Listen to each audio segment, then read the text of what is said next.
ప్రస్తుతం బీహార్‌లో ఉప ఎన్నికలు జరిగినాయి. నితిన్ నబీన్ ఎవరైతే తన రాజ్యసభ స్థానానికి వెళ్లారో, ప్రెజెంట్ బీజేపీ నేషనల్ చీఫ్‌గా ఉన్నారో, ఆయన స్థానానికి జరిగినటువంటి ఉప ఎన్నికల్లో జనసురాజ్ పార్టీ అధినేత ఎన్నికల వ్యూహకర్త ప్రశాంత్ కిషోర్ విజయం సాధించడం జరిగింది. సో, గత 20 ఏళ్లుగా దాదాపుగా ఈ స్థానం బీజేపీదే. అలాంటిది ఇప్పుడు ఈ స్థానాన్ని మరొకరు కైవసం చేసుకోవడం జరిగింది. మరి ఈ అంశాల మీద మనతో విశ్లేషించడానికి ప్రముఖ రాజకీయ విశ్లేషకులు పురుషోత్తం రెడ్డి గారు మనతో ఉన్నారు. ఆయనతో మాట్లాడదాం. నమస్తే పురుషోత్తం రెడ్డి గారు. నమస్తే చరణ్ గారు. సార్, బీజేపీకి కంచుకోటగా చెప్పుకునేటువంటి ఈ ప్రాంతాన్ని బీహార్ ఉప ఎన్నికల్లో ప్రశాంత్ కిషోర్ గెలుపొందడం జరిగింది. సో గత కొద్ది కాలంగా ఇక్కడ బీజేపీనే గెలుస్తుంది. మనకి ఎలా అయితే ఇక్కడ హిందూపురం, ధర్మవరం అంటే గతంలో టీడీపీకి స్ట్రాంగ్ అని ఎలా చెప్పుకుంటామో, అలాగే కడప, పులివెందుల ఇవన్నీ వైసీపీకి ఎలా స్ట్రాంగ్ అని చెప్పుకుంటాం, అలాంటి బీజేపీ స్థానాన్ని ఇప్పుడు ప్రశాంత్ కిషోర్ గెలవటం అనేది జరిగింది. మరి దీన్ని మనం ఎలా చూడాలి? ఇది రీసెంట్గా జరుగుతున్నటువంటి ఈ ఆందోళనలు, జంతర్ మంతర్లో సీజేపీ పార్టీ చేసినటువంటి ఆందోళనలు, వీటి ప్రభావం దీని మీద ఏమైనా ఉందనుకోవచ్చా? జంకిపూర్ జరిగినటువంటి అసెంబ్లీ ఉప ఎన్నికల్లో ప్రశాంత్ కిషోర్ గెలుపుని ఒక ఉప ఎన్నికలో గెలుపుగా చూడలేము. అలాగని ప్రశాంత్ కిషోర్ స్ట్రాటజిస్ట్ గా కూడా చూడలేము దీన్ని. దేశవ్యాప్తంగా తమిళనాడు ఎన్నికల్లో ఒక ఫలితం వచ్చింది, కనపడింది ఒక మార్పు. దాని కొనసాగింపుగా జంతర్ మంతర్ దగ్గర మెరుపు ఆందోళన, దాని కొనసాగింపుగా ఇక్కడ ప్రశాంత్ కిషోర్ విజయం. ఇవి చెప్తున్న సత్యాలు ఏంటంటే, దేశంలో ఒక బలమైన సెక్షన్, అది కూడా ఇన్ఫ్లుయెన్స్డ్ సెక్షన్, అంటే యూత్, ఫస్ట్ టైం ఓట్లు వేసే వాళ్ళ దగ్గర నుంచి 25-30 సంవత్సరాల వాళ్ళు, మరియు సమాజంలో పెనుమార్పులు కావాలనుకునే మానసిక స్థితి ఉన్న వాళ్ళు, అంటే వయసులో సీనియర్లు అయినా కూడా సమాజం మారాలని యంగ్టర్క్ ఆలోచనలు ఉంటాయి. వీళ్ళందరూ ఒక కోరికలకు ప్రతిబింబంగానే దాన్ని చూడాలి. ఇక్కడ ప్రశాంత్ కిషోర్ కరెక్టా తప్ప కూడా వాళ్ళు చూడట్లేదు. ఒక ప్రక్షాళన. ఇప్పటివరకు ఏం జరిగింది, ఒక పార్టీ మీద కోపం వస్తే తనకు సమీప ప్రత్యర్థి కోటేసేయడం, వాళ్ళ మీద ఇష్టం ఉన్నా ఇష్టం లేకుండా. ఆ స్టేజ్ నుంచి కొంచెం పికప్ అయి మూడో శక్తికి అవకాశం ఇవ్వడం, అది కూడా అనూహ్యంగా అవకాశం. ఈ మార్పు అనేది ఈ సెక్షన్ లో కనపడడం ప్రారంభమైంది. దాని కొనసాగింపుగానే జంకిపూర్ రిజల్ట్స్ ని మనం చూడాలి. ఎందుకంటే ప్రశాంత్ కిషోర్ స్ట్రాటజిస్టు, కెపాసిటీ ఉన్నోడైతే పార్టీ పెట్టినప్పుడు గెలవలేదు. నిజానికి అప్పుడు మంచి ఊపులో ఉన్నాడు, అప్పుడు గెలవలేదు. అప్పుడు గెలవకుండా ఇప్పుడు గెలవడం ఏంటి? ఇప్పుడు అంచనాలు కూడా లేడు. అప్పుడన్నా ప్రశాంత్ కిషోర్ అద్భుతాలు చేస్తాడని ఒక అంచనాలనే ఉన్నాయి, ఇప్పుడు అసలు అంచనాల్లోనే లేడు ఆయన. అలా పైపిచ్చు ఈ మధ్యనే బీజేపీ ఆడ గెలిచింది, ముఖ్యమంత్రి అయినాడు. వారిని ఢీకొనే సమీప ప్రత్యర్థి ఆర్జేడీ ఉంటుంది. ఆర్జేడీ కాంగ్రెస్ కూటమి కూడా బలమైన కూటమి. అటు అధికారంలో ముఖ్యమంత్రిగా బీజేపీ వాళ్ళు ఇప్పుడే రావడం, దాన్ని ఢీకొనే ప్రధాన ప్రతిపక్షంగా ఆర్జేడీ ఉన్నంగా మూడో వ్యక్తికి ఓటేయడం ఏంటి అంటే, ఈ తరగతి ప్రజల్ని అడ్రస్ చేయగలిగిన వాళ్ళు, ఒక విశ్వాసాన్ని కలిగించే వ్యక్తి ఎవరైనా, వ్యక్తి కానీ సంస్థ కానీ వస్తే ఒక సెక్షన్ బలపరచడానికి సిద్ధంగా ఉంది. అది ఎంత దూరం అంటే ఏకంగా గెలుపోవటంని మార్చేసే విధంగా ఉంది అనడానికి తమిళనాడు ఎక్స్పీరియన్స్ ఉంది, ఢిల్లీ ఎక్స్పీరియన్స్, దాని కొనసాగింపుగా ఇది ఉంది. ఇది ఖచ్చితంగా అన్ని చోట్ల ఉంది. ఇది కనపడిన సత్యాలు.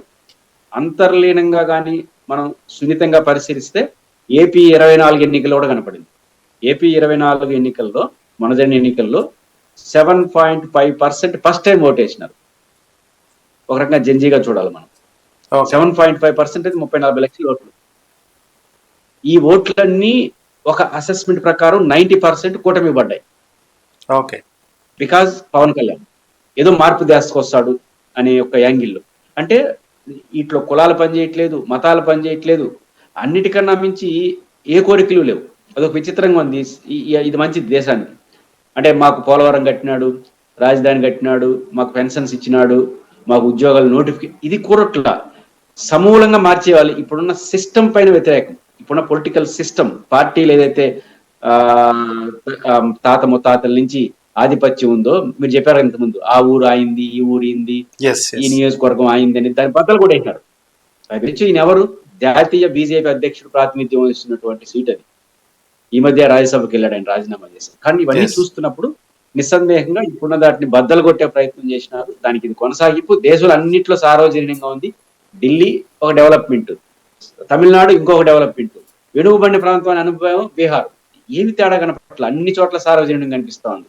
కాబట్టి ఏపీలో అన్నింటిలో ప్రభావం, అన్ని రాజకీయ పార్టీలకు విజయ హెచ్చరిక.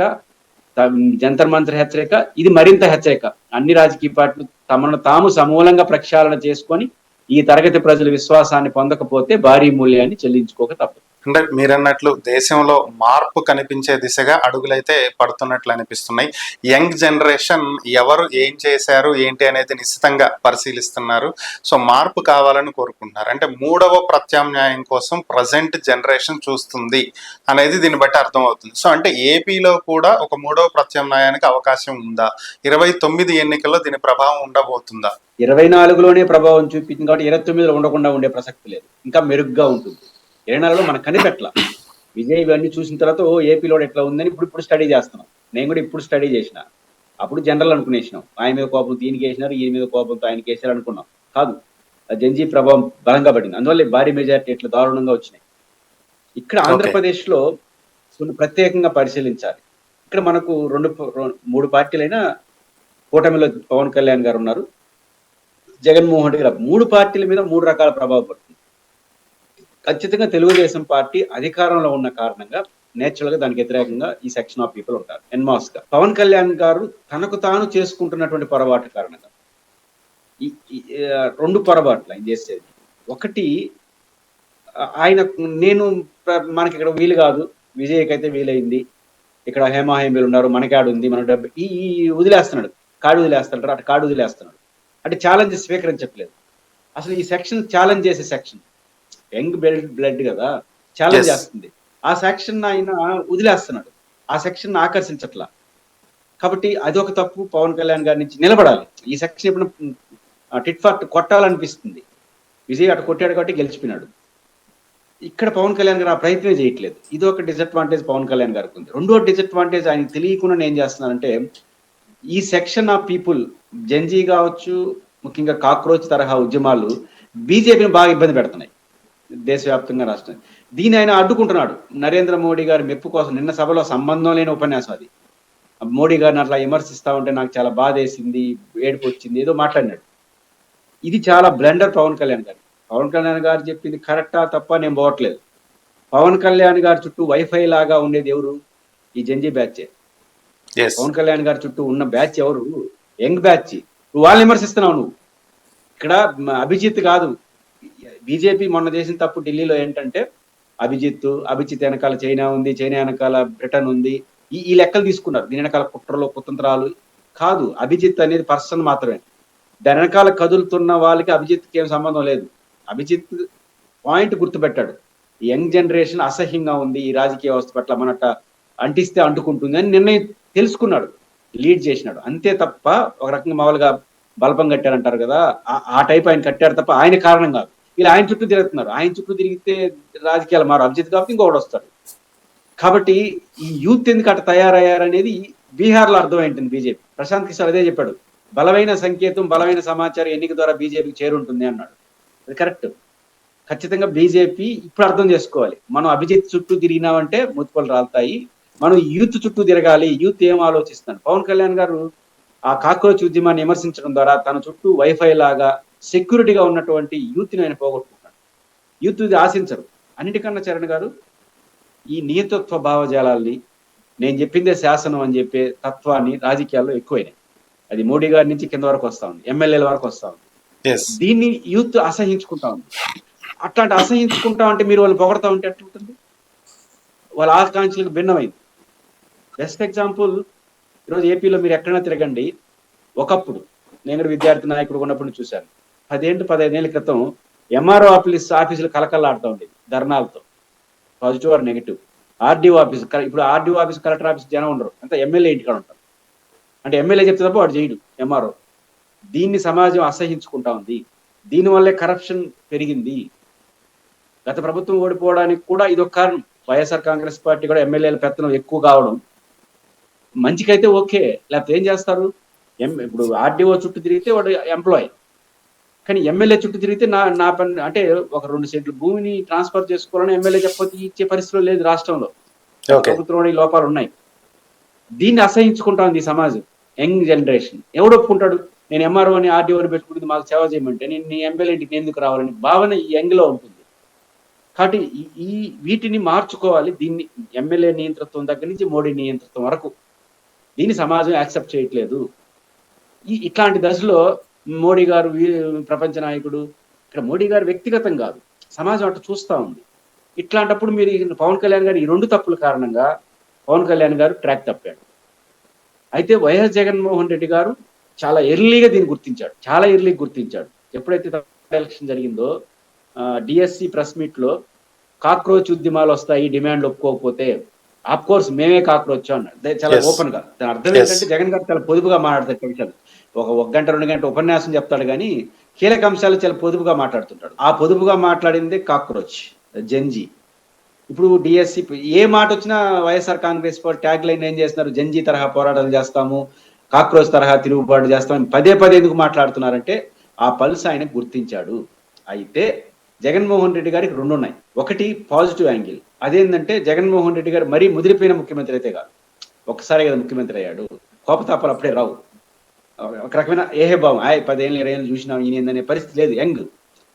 రెండో అంశం, జగన్మోహన్ రెడ్డి గారు ఏ సమూల ప్రక్షాళన చేయగలిగిన దాంట్లో దిట్ట.